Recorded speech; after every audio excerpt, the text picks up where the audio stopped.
Daddy is doing his shopping.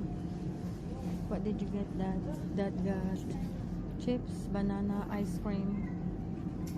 And what else did you want? Pies. We got 2 at home, but if there is one, we will get. But there is none. Alright. Let's do that.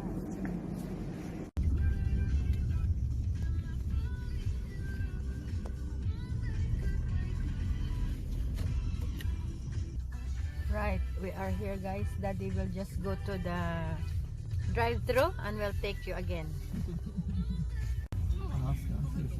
Yeah, we're lining up in the Makers, and my Oreo is back to $5, guys. So that would be like 150 pesos. It was only like 70 before, remember? Now Lucky I didn't get one. it was 2. If I don't ask, she'll cut. It's our day off today, guys. Ooh. Tomorrow work on Friday. And another 2 days off. And another 2 days off. So this is our first week of work. Nag-shopping kami ni Dad. Binili niya to, guys, sa akin. Dad bought this for me. The hat, the thing, and the coat. Yan. Because it's really cold at work. So we're trying to bring the jumpers, the warm jackets at work. Yeah, we're trying to keep warm. Try to keep warm. So I'm bringing one of my thick jacket Oh, your fingertips get all numb, mate. to work. They're So frozen. I need to swap it. So Daddy bought this one. This is what this is. We'll get the price. It was normally $35, guys. Nakuha niya lang ng $20. Ayun siya. And then yung hat, New beanie. ang new beanie, at saka yung scarf, $12 siya normally. Nag-sale siya ng 7. Yung dalawa. And then we also bought some other things. Can we show them later at home? Yeah, you can show them. Yeah, Daddy bought a jacket, jumper, and that, guys, for winter, for going out, because our going out clothes is now going to work. So we have to update the things that we Ayan, dito na kami, guys, sa McDonald's.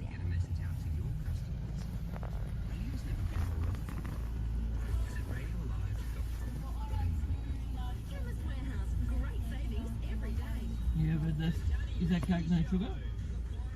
Is that frozen no sugar? Yep. How much for the Oreo now? Back to 5.20. Yeah, that's.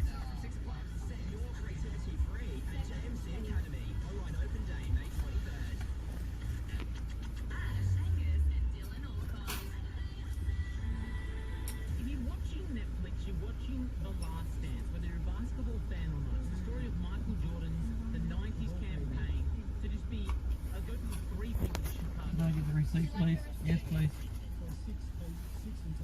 But what a clever whoever came up with that idea for 3 feet. That was the biggest takeaway from me from that whole thing. Thank you.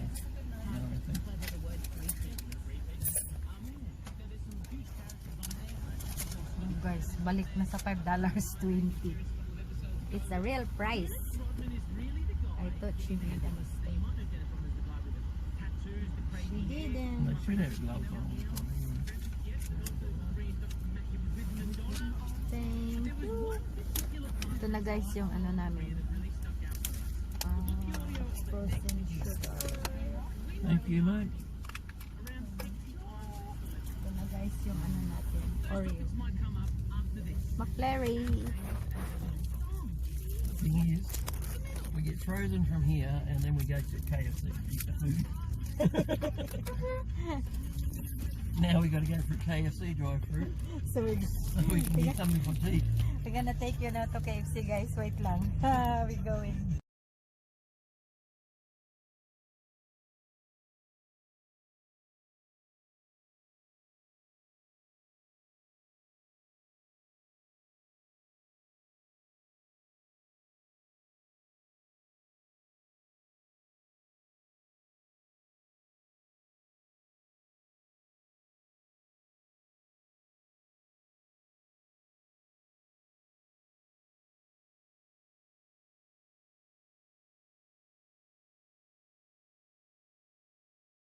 Ito guys ang drive-thru ng KFC sa Australia. Ayan. This is the drive-thru in Australia. All the people are lining up. We got 2 lines, one on that side and one on this side here. And then we merge into one. That guy there in the white car was our workmate. The wife just had a baby boy. He's very happy. Yan, so we line up. Daddy will order.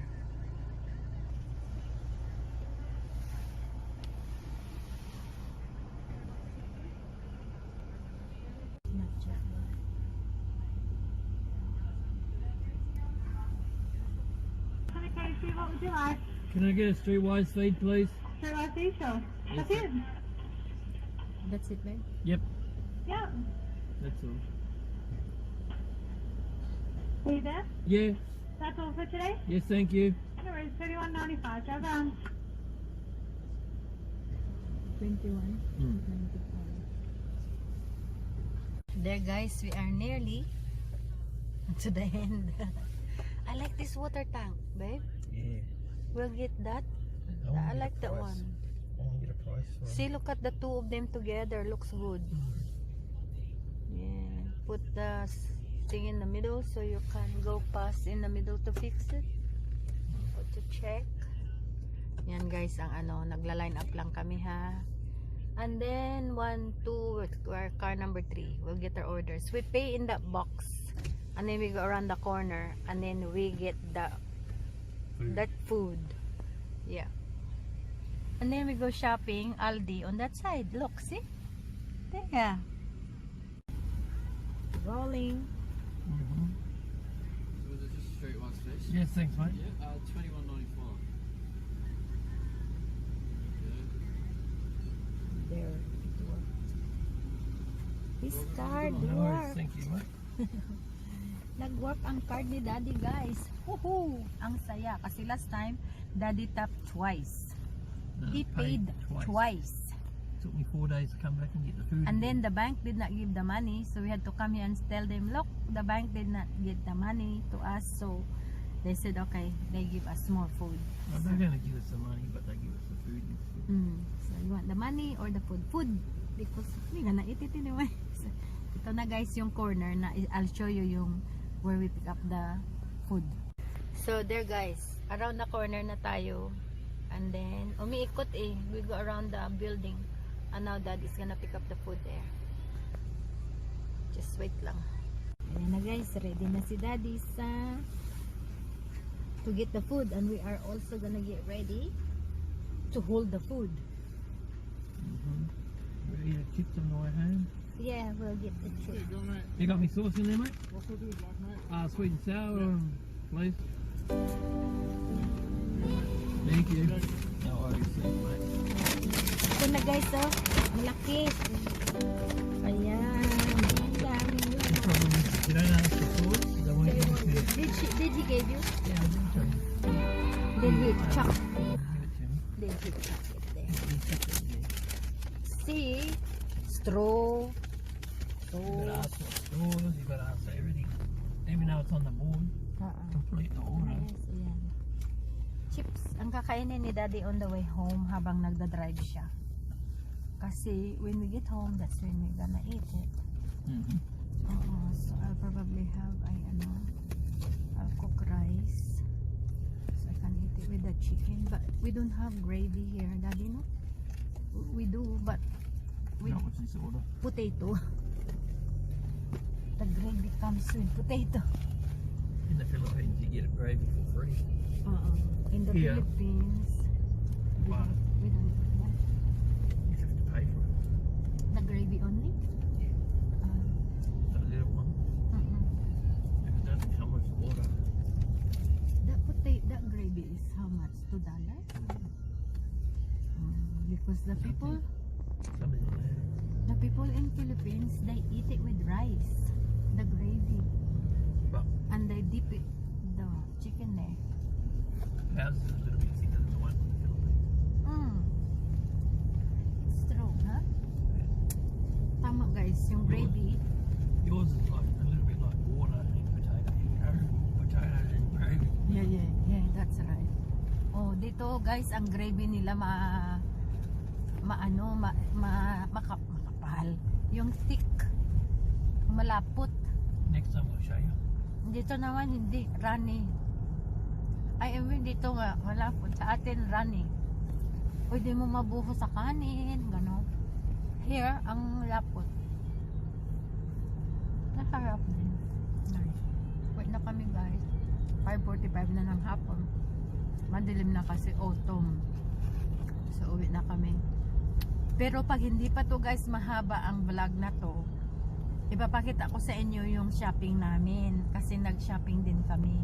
Nag-grocery at saka namili ng mga pang-winter.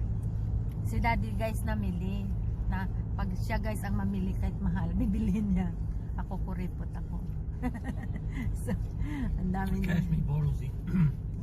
Tapos hindi ko siya na video, nalimutan ko guys. Naglagay kami ng recycled bottles, yung spring water bottles na ginagamit namin. Yung ito 10 cents bawat isa pag ilagay mo siya sa machine. Hindi ko siya na video guys, nalimutan ko kasi busy ako. I was helping him.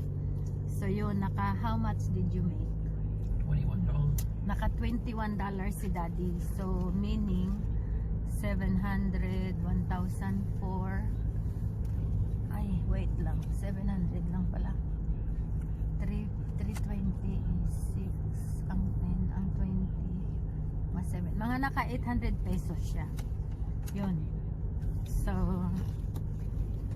binili niya ng ano. Ay, hindi. Yeah, it's the same price as the KFC. 21? Binayaran lahat ng bote. Pakita ko na sa inyo sa bahay. Pag hindi, if this video is not full, if it's full, or continue tayo in the next one, guys, ha? Ang dami niyong nabili na na mga pang-winter nga.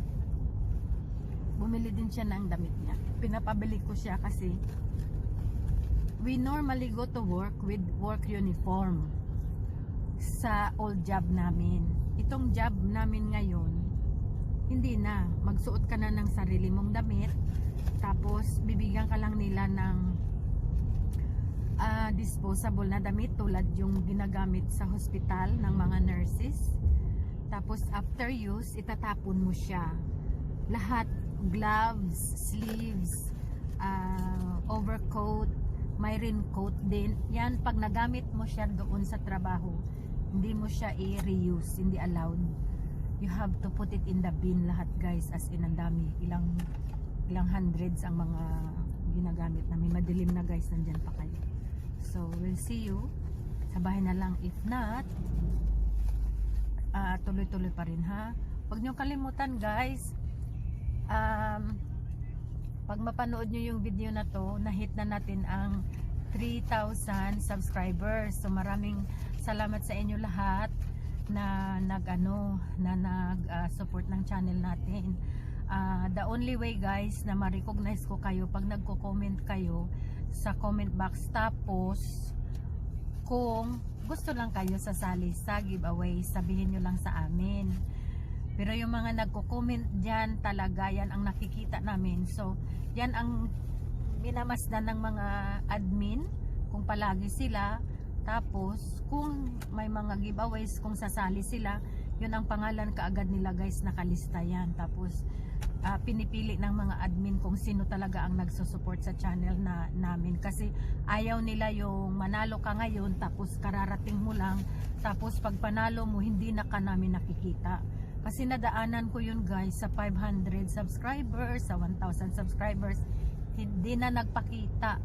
Kasi may mga tao pala na yung mga tinatarget nila puro lang pala giveaways. Hindi naman sila supporter ng channel. Ang laki ng mga binibigay namin guys. So sa 5,000 subscribers, magbibigay ako ng giveaways. Pero nag-iisip ako guys na pag makauwi lang kami sa atin, gusto ko bumili ng telepono, ibibigay ko sa giveaways para magagamit ng kung sino ang mananalo. Especially yung palaging nagsishare, yun ng mga videos namin sila talaga ang well-deserved na magkaroon ng bagong phone para naman na ma-inspired naman sila. Tapos sila din ang deserving na makapanalo ng mga load doon sa channel ni Sis Jenny the Virgin. Ini-sponsoran siya namin sa mga load na binibigay niya every night or pag nagla-live siya, kasi yung mga tao na yun kailangan nila ng load para ma-share nila yung mga videos namin. So hindi kami guys masyado nag-ano sa tao na hit and run, you know, kasi ang hinahanap dito yung nagsusuporta ng channel. Kawawa naman yung mga tao na nagsusuporta then they have nothing, di ba? So yun lang guys, madilim na, nagsasalita pa ako. We'll see you guys.